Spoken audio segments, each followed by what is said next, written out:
चलिए A1 coaching centre में आपका स्वागत है।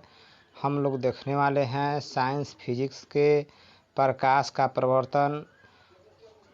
प्रवर्तन एक्सरसाइज फर्स्ट के बारे में। ठीक है, इस चैप्टर से हम लोग महत्वपूर्ण क्वेश्चन को देखेंगे।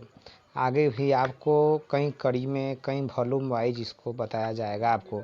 तो आइए सबसे पहले देखते हैं पहला क्वेश्चन। निम्न में कौन प्रदीप्त वस्तुएं हैं? टेबल, चंद्रमा, सूर्य या पुस्तक?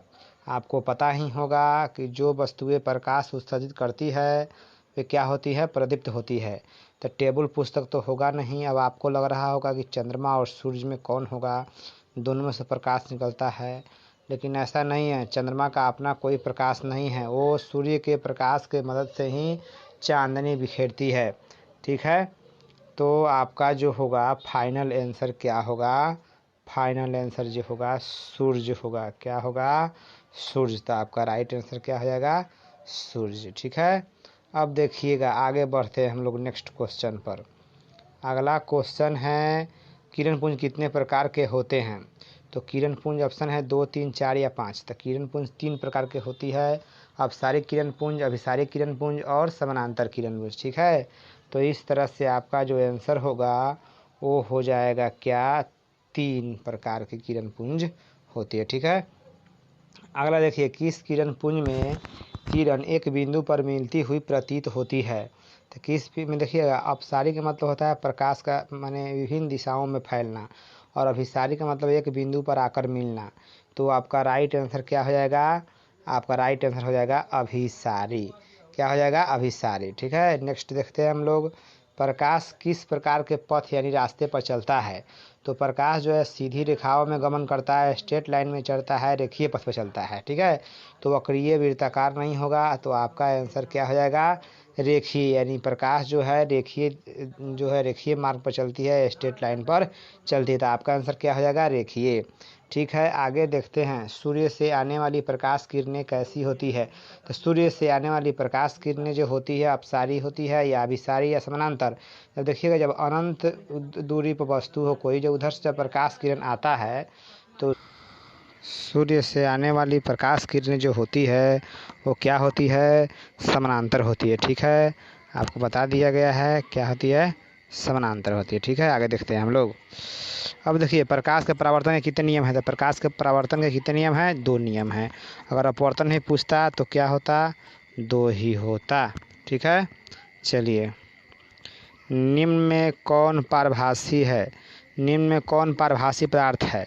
अब देखिएगा, प्रकाश का कुछ भाग पार करे तो कांच, पानी, पत्थर नहीं होगा। तो क्या हो जाएगा आपका? कुहासा। देखते होइएगा, कुहासा जो ठंडा के मौसम में होता है और उसमें जो है आप चलते हैं तो कुछ दूर दिखाई देता है, कुछ दूर दिखाई नहीं देता है। ठीक ना? और ठीक है, चलिए आगे देखते हैं। क्वेश्चन कहता है यदि आपतन कोण m तथा परावर्तन कोण n हो तो निम्न में कौन शर्त सही है? आप जानते हैं कि आपतन कोण परावर्तन कोण के बराबर होता है। तो क्या हो जाएगा? m बराबर n। तो आपका आंसर क्या हो जाएगा? m बराबर, सॉरी ये वाला नहीं, आपका आंसर क्या हो जाएगा? ये वाला m बराबर n हो जाएगा। तो गलती से उधर अंडरलाइन हो गया था।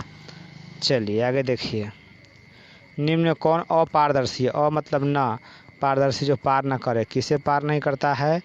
तो तेल लगा कागज पारभासी हो जाएगा। दूध नहीं होगा, रक्त नहीं होगा। तो क्या हो जाएगा आपका आंसर?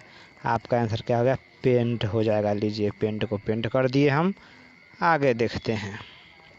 प्रतिबिंब कितने प्रकार के होते हैं? प्रतिबिंब 2 प्रकार के होते हैं, वास्तविक प्रतिबिंब और काल्पनिक प्रतिबिंब। काल्पनिक प्रतिबिंब को आभासी प्रतिबिंब भी बोलते हैं। ठीक ना?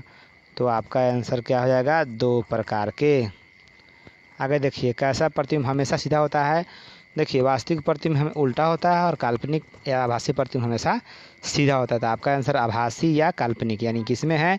डी नंबर ऑप्शन में, बी और सी, आभासी और काल्पनिक। तो आपका आंसर क्या हो जाएगा? बी और सी। आगे देखिए, कैसा प्रतिबिंब हमेशा उल्टा होता है? तो वास्तविक प्रतिबिंब हमेशा उल्टा होता है, आप लोगों को पता ही होगा। चलिए आगे देखिए, किस प्रकार के प्रतिबिंब को पर्दे पर प्राप्त कर सकते हैं? देखिएगा, वास्तविक प्रतिबिंब को ये जो उल्टा होता है उसको पर्दे पर प्राप्त कर सकते हैं, सीधा चीज़ को पर्दे पर प्राप्त नहीं कर सकते। आपका आंसर जो हो जाएगा, राइट आंसर क्या होगा? आपका राइट आंसर जो होगा वास्तविक होगा।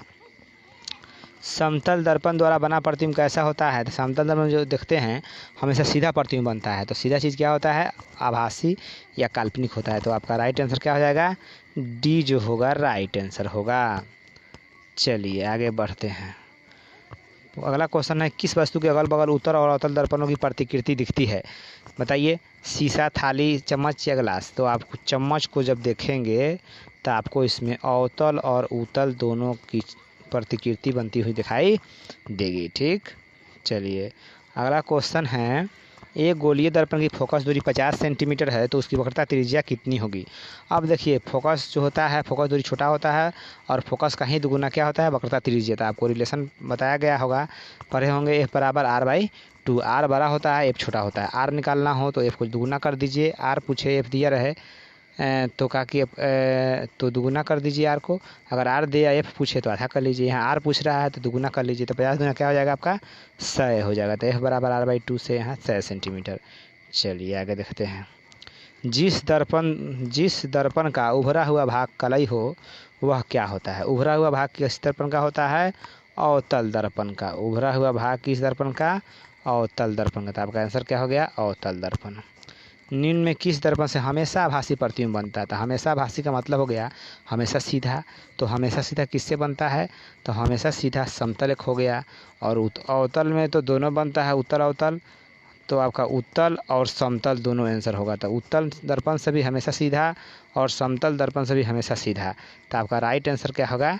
डी होगा। आपका राइट आंसर क्या होगा? डी, ए और सी। ठीक है, ध्यान रखेंगे।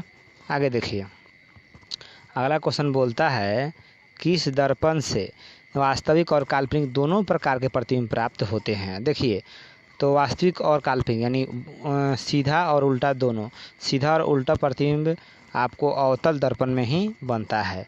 तो आपका जो राइट आंसर होगा क्या होगा? अवतल दर्पण होगा। आगे देखिए, अगला क्वेश्चन बोलता है, गाड़ियों में साइड मिरर यानी पश्च मिरर, पीछे की वस्तुओं को देखने के लिए किस दर्पण का यूज होता है? तो आपका आंसर होगा क्या? उत्तल दर्पण। तो आपका आंसर क्या हो जाएगा? उत्तल दर्पण। ठीक है, अगला देखिएगा, अगला क्वेश्चन बोलता है, उत्तल दर्पण से बना प्रतिबिंब कैसा होता है? उत्तल दर्पण से बना प्रतिबिंब कैसा होता है? हमेशा सीधा, हमेशा उल्टा या दोनों? नहीं, आपका होगा उत्तल दर्पण से हमेशा सीधा प्रतिबिंब बनता है। उत्तल दर्पण से हमेशा सीधा प्रतिबिंब बनता है। अगला क्वेश्चन देखिए, अगला क्वेश्चन बोलता है, समतल दर्पण की फोकस दूरी कितनी होती है? तो समतल दर्पण की फोकस दूरी कितनी होती है? अनंत होती है। चलिए आगे देखिए, निर्वात में प्रकाश की चाल कितनी होती है? निर्वात में प्रकाश की चाल 2 × 10⁸ मीटर प्रति सेकंड? नहीं, आपका होगा 3 × 10⁸ मीटर प्रति सेकंड। लेकिन ध्यान देने वाला बात यह है कि यहाँ सी नंबर ऑप्शन में दिया है 3 × 10⁻10 सेंटीमीटर प्रति सेकंड, यानी मीटर को कुछ क्या किया कन्वर्ट सेंटीमीटर में। तो इस तरह से बी भी सही है और सी नंबर ऑप्शन भी सही है। तो इस तरह आपका आंसर क्या हो जाएगा? बी एंड सी। तो राइट आंसर क्या हो जाएगा? डी होगा। ध्यान से होश में रहना है, होश में जवाब देना है। ठीक है, आगे देखिए, अगला क्वेश्चन बोलता है, किस दर्पण की फोकस दूरी धनात्मक होती है? तो धनात्मक किस में होती है? आपको डायग्राम खींचकर देख सकते हैं, या अगले वीडियो में आपको बताया जाएगा। तो देखिएगा, तो उत्तल दर्पण की फोकस दूरी जो होती है धनात्मक होती है और वक्रता त्रिज्या भी धनात्मक होती है। आगे देखिए, आगे बोलता है, किस दर्पण का प्रयोग सोलर कुकर में होता है? सोलर कुकर क्या है? तो धूप में अगर आप उसमें चावल दाल सब्जी जो भी हो रख दीजिएगा तो उसमें कुछ घंटे के बाद खाना जो है पक जाता है। उससे खाना जो बनता है वो काफ़ी पौष्टिक होता है, उसमें पोषक तत्व नष्ट नहीं होते हैं। तो उसमें जो है अवतल दर्पण का प्रयोग किया जाता है, क्योंकि ये प्रकाश के किरणों को सोख कर एक ही जगह पर क्या करती है? ला कर रख देती है। तो आपका सोलर कुकर में किसका यूज हो जाएगा? अवतल दर्पण का। चलिए आगे देखते हैं, और समतल दर्पण का आवर्धन कितना होता है? समतल, आप जानते हैं कि समतल दर्पण के में जितनी वस्तु होगी, जितना ऊंचा वस्तु होगा उतना ही ऊंचा उसका प्रतिबिंब ही बनेगा। या वस्तु दूरी और प्रतिबिंब दूरी जो होती है दोनों सेम होती है। तो यहाँ पे आपका आवर्धन जो हो जाएगा +1 होगा। ठीक है, क्या होगा? +1 हो जाएगा। +1। समतल दर्पण का आवर्धन कितना होता है? +1। याद रखेंगे आप, बहुत इंपॉर्टेंट क्वेश्चन है। आगे देखिए, यदि आवर्धन का मान धनात्मक हो तो प्रतिबिंब कैसा होगा? यदि आवर्धन का मान पॉजिटिव हो, देखिएगा तो प्लस होता है तो प्रतिबिंब सीधा होता है, ऊपर होता है। ऊपर आप कोऑर्डिनेट पढ़े होइएगा तो वहाँ देखिएगा ऊपर जो भी दूरी नापी जाती है वो प्लस में होती है, तो ऊपर का चीज़ मतलब सीधा होगा। तो सीधा प्रतिबिंब कैसा होता है? काल्पनिक होता है। तो आपका राइट आंसर क्या हो जाएगा? काल्पनिक यानी आभासी। क्या हो जाएगा? आभासी यानी आभास होना। तो ये हो जाएगा आपका। नेक्स्ट देखिए, गोलीय दर्पण की फोकस दूरी और वक्रता त्रिज्या में क्या संबंध है? तो इसका संबंध क्या हो जाएगा? यह बराबर r/2। ये हो गया। अगला देखिए, निम्न में कौन दर्पण सूत्र है? तो दर्पण सूत्र क्या होता है? 1/v + 1/u = 1/f। जब दर्पण सूत्र की बात करेगा तो बीच में प्लस होगा, लेकिन जब वही लेंस सूत्र होता है तो क्या हो जाता है? यहाँ पे माइनस हो जाता है। यानी फर्स्ट वाला ऑप्शन लेंस सूत्र है और बी नंबर क्या है? दर्पण सूत्र है। तो आपका दर्पण सूत्र पूछा है तो दर्पण सूत्र क्या हो जाएगा? आपका बी नंबर आंसर आपका राइट सही है, राइट है। चलिए, राइट ऑप्शन है। आगे देखिए, किसी वस्तु का आवर्धित प्रतिबिंब किस दर्पण से बनता है? आवर्धित का मतलब होता है बड़ा, आवर्धन मतलब क्या होता है? बड़ा। आवर्धित मतलब बड़ा प्रतिबिंब। तो बड़ा प्रतिबिंब किसमें बना है? वस्तु से बड़ा। तो आपका आंसर हो जाएगा, ऑप्शन हो जाएगा कौन सही है? अवतल दर्पण से। किससे? अवतल दर्पण से जो है आवर्धित प्रतिबिंब बनता है। ठीक है, तो ये आपका हो गया। उत्तल दर्पण से छोटा हमेशा बनता है और समतल से बराबर होता है। तो अवतल से क्या होता है? हमेशा आवर्धित प्रतिबिंब बनता है। ठीक ना? ऐसे ही इम्पोर्टेंट क्वेश्चन पढ़ने के लिए आप हमारे चैनल को सब्सक्राइब कर दीजिए और बेल आइकन को क्या कीजिए? प्रेस कर लीजिए। तब इससे आपको हमारा जो भी वीडियो है सबसे पहले आपके पास पहुंच जाएगा। तब तक के लिए धन्यवाद।